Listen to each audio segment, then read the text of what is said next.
नमस्कार विद्यार्थी मित्रांनो.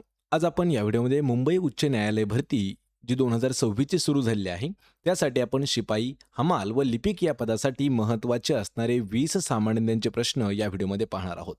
या व्हिडिओची आपण पी-डी-एफ सुद्धा तुम्हाला फ्रीमध्ये प्रोव्हाईड केलेली आहे. त्यासाठी आपलं टेलिग्राम चॅनल आहे पहा, नोकरी इन्साइडर या नावानं.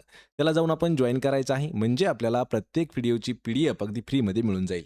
आणि मित्रांनो, चॅनलवरती जर नवीन असाल तर लगेच आपल्या नोकरी इन्साइडर या यूट्यूब चॅनलला सबस्क्राईब करून ठेवा, म्हणजे आपल्याला डेली अशाच पद्धतीचे व्हिडिओज पाहायला मिळतील. चला तर व्हिडिओला सुरुवात करूया. तर पहा, आपला प्रश्न पहिला आहे, खालीलपैकी कोणते जीवनसत्व हे आपल्या शरीराला हाडे व दातांसाठी कॅल्शियम वापरण्यासाठी मदत करते? महत्त्वाचा प्रश्न आहे पहा हा देखील. आणि यामध्ये आपल्याला हा प्रश्न विचारला होता आरोग्य विभागासाठी, सोबतच हा प्रश्न आपल्याला उच्च न्यायालयासाठी सुद्धा विचारण्यात आला होता आणि वनरक्षक भरती 2019ला सुद्धा हा प्रश्न विचारण्यात आला होता. तर खालीलपैकी असं कोणतं जीवनसत्व आहे जे आपल्या शरीरात हाडे व दातांच्या वाढीसाठी खूप महत्त्वाचं आहे? आणि या प्रश्नाचं योग्य उत्तर असणार आहे ऑप्शन क्रमांक 4. तर जीवनसत्व डी हे जे आहे, हे शरीरातील हाडे आणि दातांच्या वाढीसाठी महत्त्वाचं आहे पहा, व्हिटॅमिन डी. ऑप्शन क्रमांक 4 आपलं या प्रश्नाचं उत्तर आहे. यानंतरचा प्रश्न आहे पहा, उत्तराखंडामध्ये कोणत्या शहराला जागतिक योगा राजधानी म्हणून ओळखले जाते? मित्रांनो, हा प्रश्न आपल्याला करंट अफेअर्स 2023 वरचा सुद्धा विचारण्यात आला होता, पण मुख्यतः हा जो प्रश्न आहे हा आपल्याला 2016 पासून 2 वेळा विचारण्यात आला होता. किंवा जागतिक योगा राजधानी जी आहे, ही उत्तराखंडामध्ये कोणत्या शहराला म्हणून ओळखलं जातं? तर या प्रश्नाचं उत्तर असेल ऑप्शन क्रमांक 2. तर ऋषिकेश हे जे शहर आहे, या शहराला जागतिक योगा राजधानी म्हणून ओळखलं जातं. ऑप्शन क्रमांक 2 आपलं या प्रश्नाचं योग्य उत्तर होईल. यानंतरचा प्रश्न आहे पहा, आशियाई क्रीडा स्पर्धेत भारताचा पहिला सुवर्ण पदक विजेता खालीलपैकी कोण ठरला होता? मित्रांनो, प्रश्न हा खूप महत्त्वाचा आहे आणि हा प्रश्न आपल्याला 2024च्या उच्च न्यायालयासाठी विचारण्यात आला होता.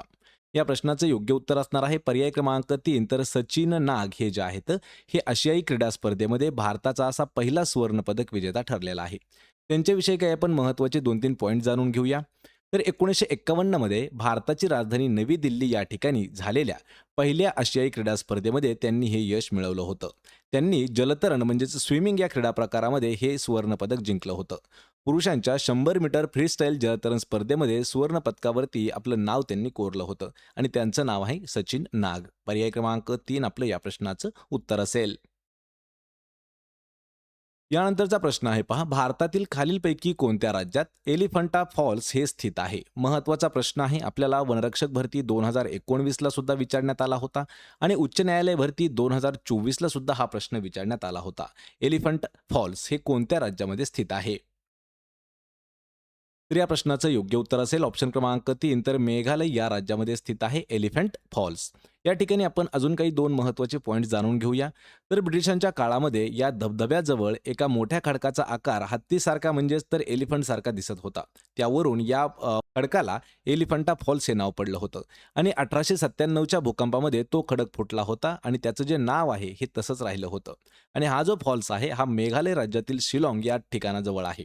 पर्याय क्रमांक 3 आपलं या प्रश्नाचं उत्तर होईल.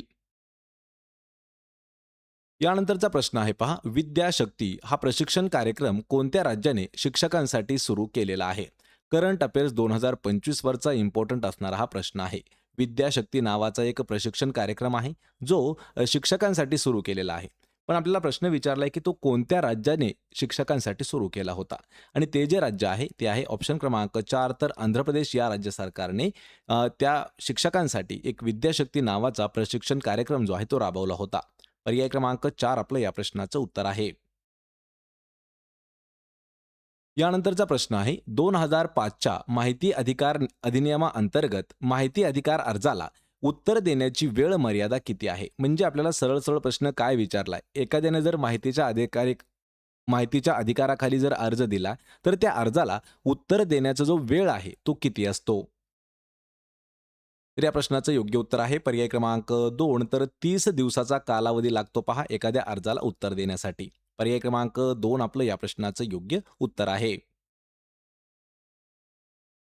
यानंतरचा प्रश्न आहे, तंबाखूमधील डॅश या घातक द्रव्यामुळे कॅन्सर होऊ शकतो. कॅन्सर म्हणजेच काय, तर कर्करोग. आपल्याला काही काही ठिकाणी कर्करोग असं दिलेलं आहे आणि तंबाखूमधील असं कोणतं घातक द्रव्य असतं की त्यामुळे कॅन्सर होण्याची शक्यता ही मोठ्या प्रमाणात असते? तर या प्रश्नाचं योग्य उत्तर असेल ऑप्शन क्रमांक 1, तर निकोटीन जे आहे हे तंबाखूमध्ये आढळून येतं आणि त्या निकोटीनमुळे आपल्याला कॅन्सर होण्याचा धोका हा जास्त प्रमाणात असतो.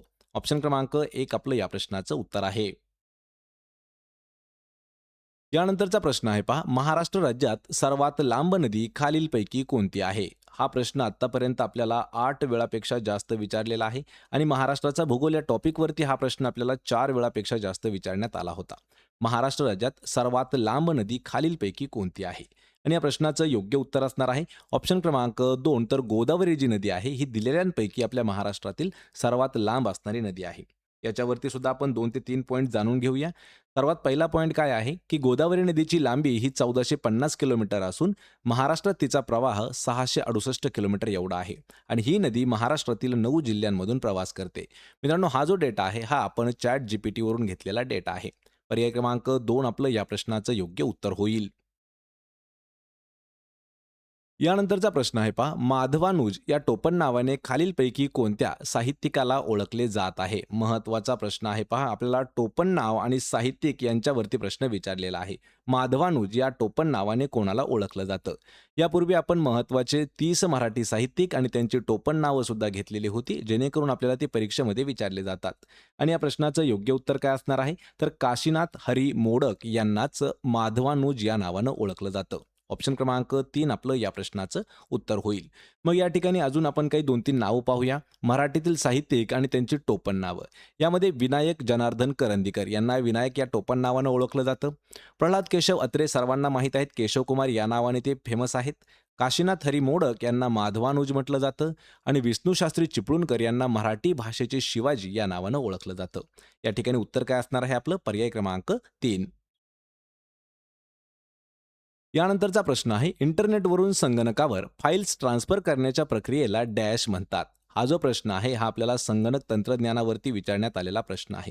इंटरनेटवरून कम्प्युटरवरती एखादी फाईल जर ट्रान्सफर करायची असेल तर त्या प्रक्रियेला काय म्हटलं जातं? मी तुम्हाला अजून थोडंसं सोपं करून सांगतो. ज्यावेळी आपण मोबाईलवरून एखादा गेम, एखादी फाईल वगैरे जर ती आपल्या मोबाईलमध्ये सेव्ह करत असतो, म्हणजे आपण त्याला काय म्हणतो, सेव्ह करणे म्हणजेच काय, तर त्या गोष्टीला किंवा त्या वस्तूला डाउनलोड करणं, वस्तूला म्हणण्यापेक्षा त्या फाईल्सला डाउनलोड करणं. म्हणजेच ऑप्शन क्रमांक 1 आपलं या प्रश्नाचं योग्य उत्तर होणार आहे. म्हणजे इंटरनेटवरून एखादी फाईल असेल आपल्या मोबाईलमध्ये किंवा कॉम्प्युटरवरती जर घ्यायची असेल, तर तिला म्हटलं जातं डाउनलोड करणे. मग अपलोड करणे काय असतं, की ज्यावेळी आपण Insta झालं, YouTube झालं यावरती एखादा व्हिडिओ पोस्ट करत असतो, तर त्याला म्हणतो पहा आपण अपलोड करणं आणि डाउनलोड करणं म्हणजे की त्यावरून एखादी गोष्ट आपण आपल्या फोनमध्ये सेव्ह करणं. पर्याय क्रमांक 1 आपलं या प्रश्नाचं उत्तर आहे. यानंतरचा प्रश्न आहे, हाडे व दातांची वाढ व बळकटी करण्यासाठी कोणत्या खनिज द्रव्याची आवश्यकता ही सर्वात जास्त असते? महत्वाचा प्रश्न आहे, आपल्याला आरोग्य विभागामध्ये सुद्धा हा प्रश्न 2 वेळा विचारण्यात आला होता. दातांची व हाडांची वाढ तसेच बळकट म्हणजेच मजबूत करण्यासाठी कोणत्या खनिज द्रव्याची आवश्यकता असते? या प्रश्नाचं योग्य उत्तर असणार आहे ऑप्शन क्रमांक 4, तर कॅल्शियमची गरज असते, जेणेकरून आपले हाडं आणि आपली जी दातं आहेत यांची मजबूती आणि वाढ होण्यास मदत होते. पर्याय क्रमांक 4 आपलं या प्रश्नाचं योग्य उत्तर आहे. यानंतरचा प्रश्न आहे पहा, भारताच्या पंतप्रधानपदी सर्वात जास्त काळ राहणारे खालीलपैकी कोणते पंतप्रधान होते? महत्वाचा प्रश्न आहे पहा, आपण आपला म्हणू शकतो की 2014 पासून ते 2026 पर्यंत सध्याचे जे पंतप्रधान आहेत ते नरेंद्र मोदी आहेत. पण आपल्याला या ऑप्शनमध्ये नरेंद्र मोदी हे नाव कुठेही दिसत नाही. म्हणजेच याचा अर्थ काय, की त्यांच्यापेक्षाही जास्त काळ पदावरती राहणारे काही व्यक्ती आहेत. त्यामध्ये सर्वात जास्त आहेत पहा पंडित जवाहरलाल नेहरू. हे जवळपास 16 ते 17 वर्ष आपल्या भारताचे पंतप्रधान म्हणून त्यांनी काम पाहिलेलं आहे. त्यानंतर येतात पहा इंदिरा गांधी, त्यानंतर येतात नरेंद्र मोदी आणि त्यानंतर येतात मनमोहन सिंग. पर्याय क्रमांक 3 आपलं या प्रश्नाचं योग्य उत्तर होणार आहे. यानंतरचा प्रश्न आहे, माहिती अधिकार अधिनियम 2005 अंतर्गत सार्वजनिक माहिती अधिकारी नियुक्त करण्यासाठी कोण जबाबदार आहे? महत्वाचा प्रश्न आहे आणि आपल्याला हा प्रश्न मुंबई उच्च न्यायालयाच्या 2024ला झालेल्या परीक्षेमध्ये विचारण्यात आला होता. या प्रश्नाचं योग्य उत्तर असणार आहे, सार्वजनिक प्राधिकरण जे आहे हे त्या गोष्टीला जबाबदार असणार आहे. कशासाठी? तर माहिती अधिकार अधिनियम जो आहे 2005, तर त्याच्या अंतर्गत सार्वजनिक माहिती अधिकारी नियुक्त करण्यासाठी कोण जबाबदार आहे? सार्वजनिक प्राधिकरण. पर्याय क्रमांक 3 आपलं या प्रश्नाचं योग्य उत्तर आहे. यानंतरचा प्रश्न आहे पहा, BBC Indian sports woman of the year 2025 म्हणून कोणाची निवड करण्यात आलेली आहे? हा जो प्रश्न आहे हा आपल्याला पुरस्कारावरती आधारित विचारण्यात आलेला प्रश्न आहे. आणि मित्रांनो, हा प्रश्न थोडासा इम्पॉर्टंट देखील आहे, कारण 2025च्या करंट अफेअर्सवरती विचारण्यात आलेला आहे. BBC Indian sports woman of the year 2025 म्हणून मनू भाकर यांची निवड करण्यात आली होती. पर्याय क्रमांक 3 आपलं या प्रश्नाचं उत्तर असेल. यानंतरचा प्रश्न आहे, सुमन शर्मा यांना 1983 साली खेळांच्या खालीलपैकी कोणत्या प्रकारामध्ये अर्जुन पुरस्कार प्रदान करण्यात आला होता? लक्षात ठेवा, सुमन शर्मा हे नाव जे आहे हे खूप गाजलेलं आहे, पण या ठिकाणी आपल्याला खेळ क्षेत्राशी ते संबंधित आहे आणि वर्ष देखील दिलेलं आहे आपल्याला 1983 वर्ष. तर यांना अर्जुन पुरस्कार प्राप्त झाला होता. आपल्याला विचारले की ते कोणत्या खेळासाठी प्रसिद्ध होत्या? तर या प्रश्नाचं योग्य उत्तर असणार आहे ऑप्शन क्रमांक 3. तर सुमन शर्मा ज्या आहेत ह्या एक बास्केटबॉलपटू होत्या आणि त्यांना 1983 या वर्षी अर्जुन पुरस्कार देण्यात आला होता. पर्याय क्रमांक 3 आपलं या प्रश्नाचं उत्तर होईल. यानंतरचा प्रश्न आहे, भारतीय संविधानानुसार खालीलपैकी कोणत्या अनुच्छेदात लोकांना मूलभूत हक्कांची हमी दिली जाते? महत्त्वाचा प्रश्न आहे, 2024च्या उच्च न्यायालयासाठी विचारण्यात आला होता. भारतीय संविधानानुसार कोणत्या अनुच्छेदामध्ये लोकांना मूलभूत हक्कांची हमी दिली जाते? आणि तो जो अनुच्छेद आहे, अनुच्छेद 32 यामध्ये मूलभूत हक्कांची हमी दिली जाते. पर्याय क्रमांक 4 आपलं या प्रश्नाचं उत्तर आहे. यानंतरचा प्रश्न आहे पहा, फ्रेंच भाषा भारतातील कोणत्या केंद्रशासित प्रदेशाची अधिकृत भाषा आहे? आता तुम्ही म्हणाल की भारतामध्ये फ्रेंच भाषा कसं काय? तर लक्षात ठेवायचं, फ्रेंच जी आहे ही आपल्या भारतामध्ये काही ठिकाणी बोलली जाते आणि ती एका केंद्रशासित प्रदेशाची अधिकृत भाषा देखील आहे. आणि तो केंद्रशासित प्रदेश आहे पर्याय क्रमांक 2, त्याला पुद्दुचेरी असं म्हटलं जातं. जर आपल्याला सांगायचं झालं तर पॉंडेचेरी हा जो केंद्रशासित प्रदेश आहे त्यामध्ये अजूनही फ्रेंच भाषा जी आहे ही त्याची अधिकृत भाषा आहे.